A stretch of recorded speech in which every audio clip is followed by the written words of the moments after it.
अस्सलामुअलैकुम। अच्छा, आज हम जो वीडियो है हमारी वो इस बारे में है कि फाइवर के ऊपर जब आप प्रोफाइल बनाने के बाद अपनी गिग बनाएंगे तो उसके अंदर आपने क्या क्या चीज़ें जो है वो उनका ख्याल रखना है। पिछली वीडियो में मैंने आपको ये बताया था कि आप कीवर्ड रिसर्च किस तरह से करेंगे और आपने 8 कीवर्ड जो है वो सर्च करके अपने पास रख लिए। जो 2 कीवर्ड्स आपके हाई कंपटीशन कीवर्ड्स हैं, 3 आपके लो कंपटीशन कीवर्ड्स हैं और जो 3 हैं बाकी वो दरमियाने यानी मिडल में आ जाते हैं अपने कंपटीशन के हिसाब से। अच्छा, इसमें जब आपने गिग बनानी है तो आपने किन किन चीज़ों पे काम करना है। सबसे पहले इंपॉर्टेंट जो चीज़ होती है वो है गिग का URL या जो गिग टाइटल आप लिखते हैं, ठीक है। उसके बाद आ जाते हैं उसकी आपने निश सेलेक्ट करनी होती है, मेन और सब निश वगैरह आप इसमें से सिलेक्ट करते हैं और उसके बाद आपके टैग्स आ जाते हैं जिनको आपने इसमें एंटर करना होता है। इसके बाद आप चले जाते हैं पैकेजेस के ऊपर। पैकेजेस में आप ये लिख रहे होते हैं कि क्या सर्विस प्रोवाइड कर रहे हैं और उसके लिए चार्जेस वगैरह क्या होंगे। फिर नेक्स्ट जो पार्ट आ जाता है वो है डिस्क्रिप्शन का, जो बड़ा इंपॉर्टेंट पार्ट है और डिटेल में इंशाल्लाह ये सारी हम स्टडी करेंगे कि किसको क्या करना है, किस तरीके से इनको ऑप्टिमाइज़ करना है। अच्छा, डिस्क्रिप्शन के साथ साथ एक बड़ा इंपॉर्टेंट नेक्स्ट जो इसमें पार्ट होता है वो है FAQs का, यानी फ्रीक्वेंटली आस्क्ड क्वेश्चंस। फिर उसके बाद आ जाती हैं रिक्वायरमेंट्स, यानी आपने अगर ऑर्डर लेना है क्लाइंट से तो वो आपको क्या क्या चीज़ें प्रोवाइड करेगा उसके लिए। फिर उसके बाद नेक्स्ट जो इसका पार्ट है वो आ जाता है इसके इमेजेस, या अगर आप वीडियो लगाना चाह रहे हैं तो वीडियो भी वहाँ आ जाती है और उसके बाद गिग पब्लिश होती है। लेकिन एक चीज़ याद रखें कि जब भी आप गिग पब्लिश करने लगेंगे, चाहे आपका जो आपकी निश राइटिंग से रिलेटेड है या नहीं है, आपको एक इंग्लिश टेस्ट पास करना होता है, फाइवर इंग्लिश टेस्ट। वो एक बेसिक लेवल का इंग्लिश का टेस्ट होता है, लेकिन अगर आपको नो हाउ नहीं है ज़्यादा तो आम तौर पे ग्रामेटिकल चीज़ें उसके अंदर होती हैं। आप अगर ख़ुद नहीं कर सकते, आपकी अगर निश ऐसी है कि आप टेक्निकल ज़्यादा काम की तरफ हैं, तो तब भी आप जो है वो किसी की हेल्प ले सकते हैं या आप इससे रेलेवेंट वीडियोस देख सकते हैं। गूगल से सर्च कर लें, यूट्यूब पे चले जाएं, आपको कुछ ना कुछ उससे इन्फॉर्मेशन मिल जाएगी। तो अच्छा, अब आ जाते हैं हम पहले पार्ट की तरफ गिग के, जो कि होता है गिग का टाइटल। यहाँ पर प्लस का ऑप्शन आ रहा होगा, प्लस का साइन आ रहा है, आपने इसको क्लिक कर देना है। अब बड़ी इंपॉर्टेंट चीज़ ये है कि आपको मैंने कीवर्ड्स रिसर्च के बारे में पूरी डिटेल बता दी कि आपने 7 से 8 कीवर्ड्स जो हैं वो यूज़ करने हैं। वो सारे के सारे आपने लिख लेने हैं, कौन से हाई कंपटीशन है, कौन से लो कंपटीशन कीवर्ड्स हैं। अब उन कीवर्ड्स को इस्तेमाल करते हुए आपने अपनी गिग यहाँ कैसे क्रिएट करनी है, यहाँ मैं आपके एक गिग क्रिएट करके बताऊँगी ताकि आपको थोड़ा उसका आइडिया हो जाए। अच्छा, यहाँ आपने ये करना है क्योंकि फर्स्ट टाइम जब आप गिग का टाइटल लिखेंगे तो आपने कोशिश करनी है कि वो जो मेन कीवर्ड्स हैं वो सारे के सारे आपकी जो टाइटल है उसके अंदर लाजमी आ जाए। अगर फॉर एग्जांपल मैंने कोई 5 लिए हुए हैं ऐसे कोई टैग्स जो मैंने यूज़ करने हैं, इसके अलावा 3 मैंने और लिए हैं जो कि मैं डिस्क्रिप्शन में आगे पीछे करके यूज़ कर सकती हूँ, तो मैं कोशिश करूँगी उन सारों को पहले यहाँ पर लिख लूँ। अब पहली दफ़ा लिखने का मतलब ये होता है कि आपके पास एक URL क्रिएट होना होता है इस गिग का। यहाँ आप देखें अभी इसका कोई URL क्रिएट नहीं हुआ, ये जनरल नज़र आ रहे हैं। जब मैं यहाँ पर कीवर्ड्स यूज़ करते हुए टाइटल लिखूँगी तो जैसे ही मैं टाइटल को सेव करूँगी इस पेज को, तो यहाँ पर उसका URL क्रिएट हो जाएगा। और URL ऐसा होता है कि एक ही दफ़ा बनता है, बाद में आप बेशक टाइटल को एडिट करें या जो मर्ज़ी करें, URL चेंज नहीं होगा। फॉर एग्ज़ाम्पल मैं यहाँ पर अगर कहती हूँ कि मैं लोगो डिज़ाइन बना करूँगी और मैं कुछ कीवर्ड जो मेरे माइंड में ऑलरेडी हैं वो मैं यूज़ करते हुए यहाँ बनाती हूँ, अगर तो मैं यहाँ कहती हूँ I will design logo minimalist and metallic modern logo. अब आपको लग रहा है कि लोगो ज़्यादा दफ़ा आ गया, लेकिन हम इसको बाद में चेंज कर लेंगे। अच्छा, इसके अलावा एक और आ सकता है, मॉडर्न में यूज़ हो गया, मेटालिक भी हो गया, मिनिमलिस्ट, चलो इतना ही ठीक है। आप बहरहाल आप अपने कीवर्ड्स के हिसाब से वो 5 जो होते हैं ना कीवर्ड, जिसमें से 3 आपके लो कंपटीशन है और 2 हाई कंपटीशन है, वो आपने लाजमी यूज़ करने हैं इसके अंदर, ठीक है। अच्छा, इसके अंदर देखिए जब आप नीचे आ गए तो यहाँ आपको वो ऑप्शंस दे रहा है ऑलरेडी, ग्राफिक एंड डिज़ाइन और उसमें लोगो डिज़ाइन, ये आपकी सब निश आ गई। अच्छा, जब आप नीचे आए ये हो गया जी गिग मेटा डाटा। उसमें आप देखें तो वो आपको पूछ रहा है कि आप किस किस्म का जो है वो लोगो बना के दे रहे हैं। आप हैंड ड्रॉन दे रहे हैं, आप विंटेज बना रहे हैं, ठीक है, ये मिनिमलिस्ट बना रहे हैं, या आप मॉडर्न बना रहे हैं। यहाँ से आपने चेक कर लिया, ठीक है। अच्छा, इसके बाद जो सेकंड चीज़ है यहाँ पर वो है फाइल फॉर्मेट, कि आपने किस फॉर्मेट में आप अपनी डिलीवरी जो है वो देंगे, ये आपको आइडिया होगा जब आपकी अपनी फील्ड होगी। इसके बाद यहाँ पर जो है ना कीवर्ड्स या टैग्स, जो आपने 5 टैग्स लेने हैं वो आपने लाजमी यहाँ पे लिखने हैं। कौन कौन से, फॉर एग्जांपल मैं कहती हूँ लोगो डिज़ाइन, जब मैंने लिख के इसको प्रेस किया तो ये उसमें आ गया। ठीक है, फिर मैं लिखती हूँ इसमें एक लोगो, ये दोनों हाई कंपटीशन कीवर्ड्स। फिर मैं लिखती हूँ मेटालिक लोगो, फिर मैं लिखती हूँ मॉडर्न लोगो, और इसके अलावा मैं यहाँ लिखती हूँ, कौन सा मैंने एक और यूज़ किया था, मिनिमलिस्ट, वो भी मैं इसमें, ठीक है, मिनिमलिस्ट लोगो। अच्छा, एक चीज़ ऐसे है कि ये यहाँ पर हम 5 मेन जो टैग्स हैं वो यूज़ कर सकते हैं, इसलिए इसको वाइजली आपने यूज़ करना है। ये एक और ऑप्शन मेरे लिए आ रही है, आमतौर पर ये आपके उसमें नहीं होगी क्योंकि मेरे पास सेलर प्लस है, तो इसलिए मैं यहाँ पे यूज़ नहीं करूँगी इसको। अच्छा, फिर इसमें देखें एक नीचे ये आ रहा है कि एक declare that these material were created by my self और by my team and do not infringe on any third party rights. आजकल ये बहुत होता है कि बहुत सारे लोगों की गिग्स जो है वो डिलीट हो जाती हैं और वो उनको कहते हैं कि आपके जो गिग का कवर इमेज है, आप जो आप सैंपल दे रहे हैं, ये आपने खुद बनाया है, तो इसका हमें सबूत दे दें। तो आमतौर पर उनकी सोर्स फाइल पर आपको देनी पड़ती है, तो ये यहाँ पर ऑलरेडी आपसे यहाँ। अच्छा, मैं इसको करती हूँ सेव एंड कंटिन्यू। अच्छा, वो कह रहा है कि जो आपका मैंडेटरी एक जो है ना वो और लोगो टाइप, सॉरी, अच्छा ये रह गया।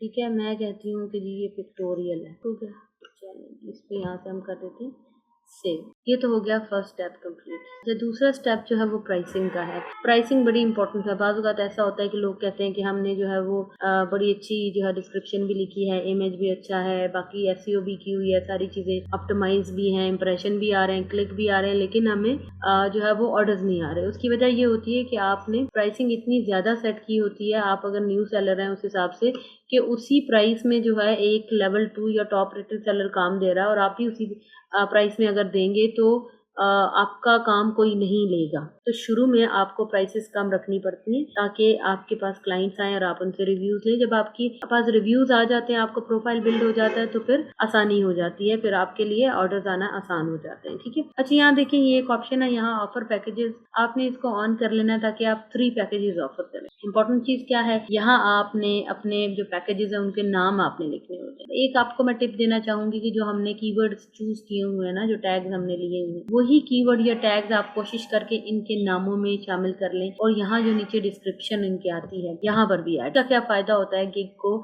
रैंक होने में मदद मिलेगी। ठीक है, 3 पैकेजेस हैं। आमतौर पर क्या होता है कि आपका जो बेसिक पैकेज होता है वो कम प्राइस वाला होता है और इसके डेज भी ऑब्वियसली या जो टाइम आप देते हैं वो भी कम देते हैं। आमतौर पर लोग इनमें रिविजन्स नहीं देते और सोर्स फाइल्स भी नहीं देते इसमें, तो ताकि आपका जो क्लाइंट है वो आपसे स्टैंडर्ड या प्रीमियम ले। अब स्टैंडर्ड में आप ऑब्वियसली बेसिक के मुकाबले में कुछ ज्यादा सर्विसेज दे रहे होते हैं और उसका जो डिलीवरी टाइम है वो भी ऑब्वियसली बढ़ जाता है और इसमें आप कुछ सोर्स फाइल दे देते हैं या नहीं देते, वो डिपेंड करता है कौन सा वेरिएशन आप उसको दे रहे हैं। अच्छा, यहाँ फॉर एग्जांपल आपने लिया अगर $10 का पहला वाला आपने लिया और दूसरा वाला जो है वो आप अगर, मैं यहाँ कुछ ना कुछ लिख लूँ, अदरवाइज ये जो है वो अलाउ नहीं करेगा। मैंने आपको टिप बता दी कि यहाँ भी कोशिश करके आप कीवर्ड्स जो है वो यूज करें ताकि आपको उसका फायदा हो जाए। ठीक है, डिलीवरी टाइम में यहाँ फॉर एग्जांपल 1 दिन डाल देती हूँ, इसका 2 दिन डाल देती हूँ और इसके मैं 3 डेज, ये वैसे ही रैंडम डाल रही हूँ, इसकी कोई लॉजिक नहीं है। यहाँ पे रिविजन्स आपने यहाँ नहीं दे रहे, जैसे आमतौर पर रिविजन ज़्यादा देनी पड़ती है क्योंकि क्लाइंट ने फिर भी आपसे काम ले लेना होता है, तो unlimited revision are always better, लेकिन डिपेंड करता है आपकी अपनी निश क्या है और आप उसमें क्या कर रहे हैं। ठीक है, तो इसलिए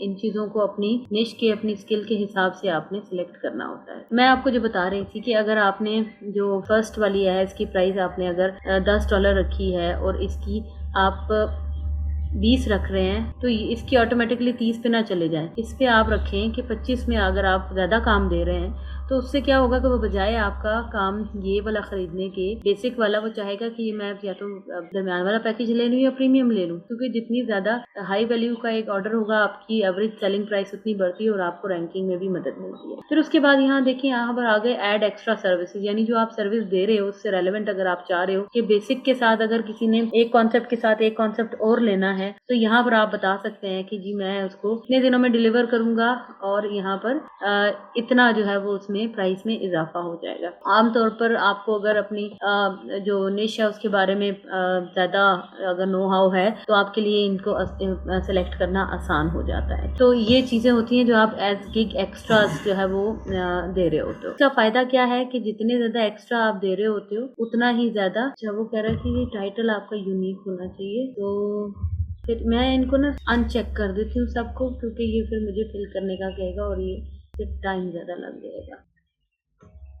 सेव एंड कंटिन्यू। फिर आप उसके बाद नेक्स्ट पेज पर आ जाएंगे। नेक्स्ट जो पेज है ये बड़ा इंपॉर्टेंट है, इसके ऊपर आपने डिस्क्रिप्शन असल में अपनी देनी होती है। और वो जो हमने कीवर्ड सिलेक्ट किए थे 5 तो मेन जो आपके टैग्स थे, और इसके अलावा 3 जो मैंने कहा था आपको कि वो मीडियम और जो हाई कंपटीशन कीवर्ड्स है वो कुछ आपने वहां से ले लेने। तो अब हमने ये करना होता है कि यहाँ पर हमारे पास 1200 वर्ड्स की जो है वो एक लिमिट होती है जो हम यहाँ पर यूज कर सकते हैं। कम से कम 120 कैरेक्टर्स होने चाहिए, ठीक है, और ज्यादा से ज्यादा 1200 कैरेक्टर्स आ सकते हैं इसके अंदर। वैसे आमतौर पर ये होता है कि जो आपके पास कीवर्ड्स होते हैं उनको आपने यूज इस तरह से करना है कि वही कीवर्ड्स जो हैं जिनको आप टारगेट कर रहे हो वो आपके एक के स्टार्ट में, मिडिल में और एंड में आने चाहिए, लेकिन आपने उनको यूज इस तरह से करना है कि ऐसा लगे कि आप कोई जबरदस्ती स्टफिंग नहीं कर रहे हो कीवर्ड्स की, क्योंकि 1200 कैरेक्टर्स हैं तो उसके बीच में आपका जो एक कीवर्ड है वो 3 दफा आना चाहिए, 3 से 4 दफा, इससे ज्यादा नहीं आना चाहिए। और दूसरी बात ये है कि जो आपकी कीवर्ड्स की जो एक सीक्वेंस है, जैसे आपने लिखा लोगो, मेटालिक लोगो, मॉडर्न लोगो, उसको आपने चेंज करके लिखना है, ठीक है। तीसरी बात ये है कि जब आप डिस्क्रिप्शन लिखेंगे तो आपको उस तरह से लिखेंगे, आपने पेन पॉइंट्स जो है वो पकड़ने होते हैं अपने क्लाइंट के। नहीं, आपका क्लाइंट अगर आपके पास आ रहा है और वो आपकी डिस्क्रिप्शन पढ़ रहा है तो उसको ये लगे कि जो जिस मसले को हल करने के लिए मैं यहाँ आया था वही जो है वो मेरे लिए आसान हो गया है। और इसमें आप एक काम और भी करते हो कि उसी के पेन पॉइंट से रिलेटेड क्वेश्चन भी उससे पूछ सकते हो, उनको आंसर भी खुद कर देते हैं ताकि उसको आप एक साइड पे लेके जाएं ताकि आपकी वो सर्विसेज जो है वो परचेज कर ले। अच्छा, इसमें आप जब उसके पेन पॉइंट्स को डिस्कस करेंगे तो इस चीज का ख्याल रखना है कि आप उन्हीं पेन पॉइंट्स को डिस्कस करें जिनका सोल्यूशन आप दे रहे हैं। ऐसा ना हो कि आप ऐसे चीजों को भी डिस्कस कर लें जिनको आप सोल्यूशन ही नहीं दे रहे, तो वो आपकी डिस्क्रिप्शन पढ़ के वो आपकी सर्विसेज परचेज नहीं करेगा। अच्छा, तो पेन पॉइंट्स को डिस्कस किया, उसके बाद अपना ब्रीफ सा इंट्रोडक्शन बिल्कुल यहाँ पे देना। आपने एक लाइन से ज्यादा आपने नहीं देना, उसको आपसे कोई दिलचस्पी नहीं है, वो अपने मसले के हल के लिए आपके पास आया। फिर उसके बाद आप बुलेट पॉइंट्स के अंदर जो है वो अपनी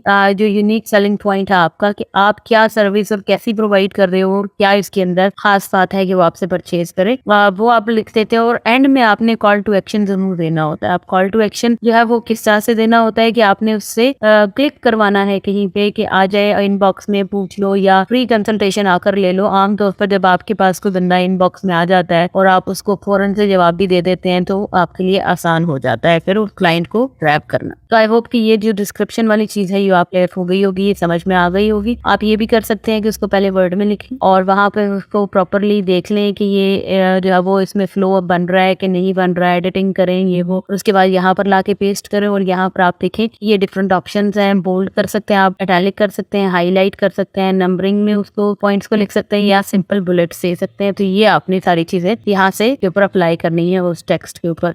अच्छा, फिर एक काम आप और कीजिएगा, फिर जब आप डिस्क्रिप्शन लिख लेते हो तो कंट्रोल F करके आपने ये देखना है कि कीवर्ड कितनी दफा आया हुआ है। आपने कंट्रोल F किया और आपने वो कीवर्ड लिख दिया तो वो आपको बता देगा कि आपका ये कीवर्ड कितनी दफा आया, और इवन वो आपको यहाँ पर लाइंस लगा के बता देगा कि यहाँ आया, यहाँ आया और यहाँ आया। तो आप वो चेक कर सकते हैं कि वो क्लोज तो नहीं हो गया, बार बार तो नहीं आ रहा, स्टफिंग तो नहीं होगी, या 3-4 दफा से ज्यादा तो नहीं आ रहा। ये एक बड़ा अच्छा तरीका होता है आपको कि आप इसको चेक कर सकते हैं। इसके बाद ये जो ऑप्शन आ रहा है ये आप लोगों को नहीं आएगा क्योंकि ये मेरे पास सेल्फ क्लास है इसलिए यहाँ पर शो हो रहा है। यहाँ ये देखिए, ये है जी फ्रीक्वेंटली आस्क्ड क्वेश्चन, बड़ा ही इंपॉर्टेंट पार्ट है आपकी गिग का। पहली बात तो ये कि यहाँ पर आपने कोशिश करके अपने मैक्सिमम कीवर्ड करने हैं क्वेश्चन की फॉर्म में। अच्छा, होते क्या है FAQs? FAQs वो क्वेश्चन है जो आपके क्लाइंट के जहन में होते हैं सवाल आमतौर पर, और बजाय इसके कि आप डिस्क्रिप्शन में अपनी जगह जाया कर दें उन सवालों के जवाब देने में, आप खुद ही वो सवाल यहाँ लिखें और खुद ही उसके जवाब। अब जैसे फॉर एग्जांपल मैं यहाँ अगर लोगो सर्विसेज दे रही हूँ तो वो मुझे पूछ रहा है do you provide source file as well, ठीक है। तो मैं ये क्वेश्चन मैंने उसकी तरफ से लिखा और मैं खुद ही जवाब दे रही हूँ। मैं कहती हूँ yes I provide source file but for that you have to purchase my standard package, या जो नाम आपने दिया हुआ है वही यूज करना। अच्छा, यहाँ पर हमने कीवर्ड कैसे यूज कर सकते हैं? Do you provide source file of the modern logo action. तो ये देखिए आपको जो है वो यहाँ से आपने ऐड किया तो आपका ये क्वेश्चन ऐड हो गया। इसी तरह से आपने करना ये है कि जब आप वैसे भी कीवर्ड्स को जब आप चेक कर रहे होंगे ना, आप ढूंढ रहे होंगे, तो उस वक्त आपने लोगों की गिग्स भी खोल के देखनी है जो अच्छे लेवल 1 लेवल 2 सेलर्स हैं या टॉप रेटेड सेलर्स हैं। आपने वहां भी देखना है कि उन लोगों ने क्या क्या ऐसे क्वेश्चंस पूछे हुए हैं अपने क्लाइंट से फ्रीक्वेंटली आस्क्ड क्वेश्चंस में, जो आप भी ऐड कर सकते हैं। पहली बात ये कि आपने उनकी डिस्क्रिप्शन भी देखनी है, क्वेश्चंस भी देखने हैं, टैग भी देखने हैं, लेकिन कोशिश करें कि जो डिस्क्रिप्शन या वहाँ से आप क्वेश्चन देख रहे हैं उनको आपने हूबहू कॉपी नहीं करना, उनको चेंज कर लें, थोड़ा उनके अंदर एडिटिंग करके चेंजेस ले आए, ताकि वो कल को ये ना कहें कि जी आपने यहाँ से चोरी की, क्योंकि रिपोर्ट हो जाती है अक्सर ये वाली चीजें। इसको मैं सेव एंड कंटिन्यू करूँ तो वो मुझे कह रहा है कि यहाँ पे कुछ ना कुछ आपने लिखना है जो मैंने बिल्कुल नहीं लिखा। ठीक है, तो 120 कैरेक्टर्स तो कम अज कम मुझे इसमें ऐड करने थे जो मैंने नहीं किए। ठीक हो गया, चलना जी, ये हो गया। तो यहाँ से मैं सेव एंड कंटिन्यू कर देती हूँ। तो इसके बाद जो नेक्स्ट पोर्शन है that is also very important, और वो पोर्शन है आपकी रिक्वायरमेंट से, यानी जब आपने कोई भी काम करना है तो आपने जो चीजें लेनी है अपने क्लाइंट से वो आपने यहाँ डिफाइन करनी है। अब वो ये कह रहा है कि ये 3 क्वेश्चन आमतौर पे आजकल फाइवर खुद ही ऐड कर रहा है, आप इसके अलावा आप क्वेश्चन यहाँ पे ऐड कर सकते हैं। क्या आप उसको कहते हैं कि provide the idea as sketch और एनी ड्राइंग, ठीक है ना। तो उसके लिए आपको किस फॉर्म में चाहिए, आपको अटैचमेंट की फॉर्म में चाहिए, फ्री टेक्स्ट चाहिए, जो भी तो यहाँ मैं लिखती हूँ कि मुझे वो अटैचमेंट की फॉर्म में चाहिए, यहाँ मैंने ऐड कर, ठीक है। इसी तरह से आप डिफरेंट जो आपकी रिक्वायरमेंट्स है वो यहाँ लेकर आप इसमें ऐड कर देते और यहाँ से भी इसको सेव एंड कंटिन्यू कर। कोशिश करें यहाँ भी आप अपने कीवर्ड्स यूज करें ताकि आपकी जो एग्जाम उनको रैंक होने में आसानी हो। अच्छा, ये आ गई जी अगला पोर्शन, इसका वेरी इंपॉर्टेंट पोर्शन हुआ जी गैलरी। अच्छा, आपने जो यहाँ पर अपने इमेजेस बनाने हैं, जो भी इमेज आप बनाएंगे, इमेज को आपने सेव करना है PNG फॉर्म में या JPEG फॉर्म में शायद सेव करें। अच्छा, उसका फायदा ये होता है कि JPG में जो फाइल होती है उसकी प्रॉपर्टीज में जब आप जाते हैं तो वहां पर आप टैग्स ऐड करते हैं, ठीक है। अब ये देखें, यहाँ पर आप 3 इमेजेस जो है वो आमतौर पर यूज़ करते हैं, या PNG होना चाहिए या JPG होना चाहिए। तो यहाँ पर जब मैंने ब्राउज किया तो ये आ गई फाइल, मैंने यहाँ से इसको। अच्छा, मसला ये आ रहा है कि अब जो है वो फाइवर की जो गिग्स हैं उनकी डायमेंशन होगी है चेंज, 712 ज़रा 500 कुछ है जो अभी यूज हो रहा है, ठीक है। वो आप सर्च करेंगे गूगल को, आपको इजीली मिल जाएगा। अगर आप कैनवा से बना रहे हैं तो वहाँ पे भी आपको मिल जाए। तो वो जो गिग इमेज है वो आप यहाँ से ले लेंगे, क्योंकि इसकी वो जो रेजोल्यूशन है, ये स्पेसिफिकेशंस है, उसके साथ मैच नहीं कर रही, तो इसलिए वो उसको नहीं यूज करा। मैं कोई और ले लेती हूँ, मैंने रिसेंटली बनाए थे वही यूज करिए, ठीक हो गया। अच्छा, इसके बाद आप अपनी, अगर आप वीडियो को बनाना चाह रहे हैं, एक्सप्लेन करना चाह रहे हैं चीजों को, वीडियो बना के भी आप यहाँ पे अटैच कर सकते हैं, ठीक है। और आप 2 डॉक्यूमेंट्स PDF की फॉर्म में या आप सैंपल कह लें जो चीजें कह वो आप यहाँ पर, ठीक है। उसके बाद आपने ये चेक किया, आई डिक्लेयर कि ये जो मटेरियल था ये मैंने और मेरी टीम ने बनाया और किसी थर्ड पार्टी के राइट्स को जो है वो वायलेट नहीं करते, ठीक है। तो यहाँ से मैंने किया सेव एंड कंटिन्यू, ठीक हो गया। अब देखिए यहाँ वो कह रहा है कि आप यहाँ पर टैग्स ऐड करें, ठीक है। आपने फॉर एग्जाम्पल यहाँ डाल रहा है लोगो, यहाँ से सिलेक्ट कर सकते हैं, जो भी है आपके टैग्स आपने कम से कम एक आप यहाँ लिख सकते हैं और 3 यहाँ लिख सकते हैं, ठीक हो गया। इसके बाद आपने इसको किया कंटिन्यू, ये हो क्या आपका सेव एंड कंटिन्यू, यानी जो आपने लास्ट पार्ट था आपकी केक का वो भी हो गया। अच्छा, इसके बाद एक चीज और, जब आप एज ए न्यू सेलर काम कर रहे होंगे तो यहाँ पर आपके पास आ जाएगा पहले टेस्ट क्लियर करना है, जो कि फाइवर इंग्लिश टेस्ट होता है, वो आपने यहाँ पे पास करना होता है। और कम से कम उसके लिए जो है वो आपके पास एक दफ़ा अगर आप फेल कर लेते हैं तो दूसरी दफ़ा फिर वो आपको 90 डेज के बाद दोबारा बताएगा। तो उससे पहले आप जो है वो इंटरनेट पर सर्च कर लीजिएगा कि ऐसी कौन सी चीज़ें हैं जो कि उसके अंदर होती है, और आमतौर पर आपको जवाब भी वहाँ से मिल जाते हैं। पर इतना मुश्किल नहीं होता, सिंपल इंग्लिश लैंग्वेज की टेंसेस और वर्ब्स और इस तरह की चीज़ें होती हैं, प्रोनाउन और ये सारी चीज़ें, तो वो आप आसानी से पास कर लेते हो। और फिर उसके बाद आप यहाँ पे पब्लिश क्लिक करते हैं तो आपकी गिग जो है वो पब्लिश हो जाती है। अच्छा, अब आपने एक काम ये करना होता है कि अब वो आपको कोर्सेज बता रहे हैं, जो फ्री कोर्सेज है यहाँ से आप ले लें, अपनी स्किल से रिलेटेड, कोई इश्यू नहीं। एक काम आपने करना है कि हमने जो उसका टाइटल लिखा था वो टाइटल जो है उससे रेलेवेंट नहीं था, उसको अभी हमें दोबारा से एडिट करना था ताकि उसमें हम अपनी मर्जी की चीजें जो है वो ऐड कर सके, ठीक है। तो यहाँ से आप जाकर इधर से जाकर भी आप जो है वो एडिट कर सकते हैं, ठीक है। और इसके अलावा आपका जो मेन प्रोफाइल है उसके ऊपर जाके भी आप वहाँ से एडिट कर सकते हैं। यहाँ से मैं अगर प्रोफाइल पे जाती हूँ तो वो मुझे बता देगा, सारी मुझे वो शो कर देगा और वहाँ से मैं उसको एडिट कर, ये है। अभी इस टाइम मुझे नहीं आ रहा है ये, यहाँ पर देखिए इन 3 डॉट्स को क्लिक करें तो ये आपके पास एडिट का ऑप्शन आता है, ठीक है। जब आप एडिट करेंगे तो फिर आपके सामने ये बन हो जाएगा, ठीक है, कि यहाँ पर आप इसको एडिट करें, सेव करें और काम शुरू करें। ठीक है, हो गया। तो आई होप ये वाला जो वीडियो है ये ज़्यादा लंबी भी हो गई है, लेकिन क्योंकि ये इम्पोर्टेंट थी कीवर्ड के यूज़ करने के लिए डिस्क्रिप्शन में, तो इसलिए थोड़ा सा ज़्यादा डिटेल में आपको बताना ज़रूरी था। Thank you so much.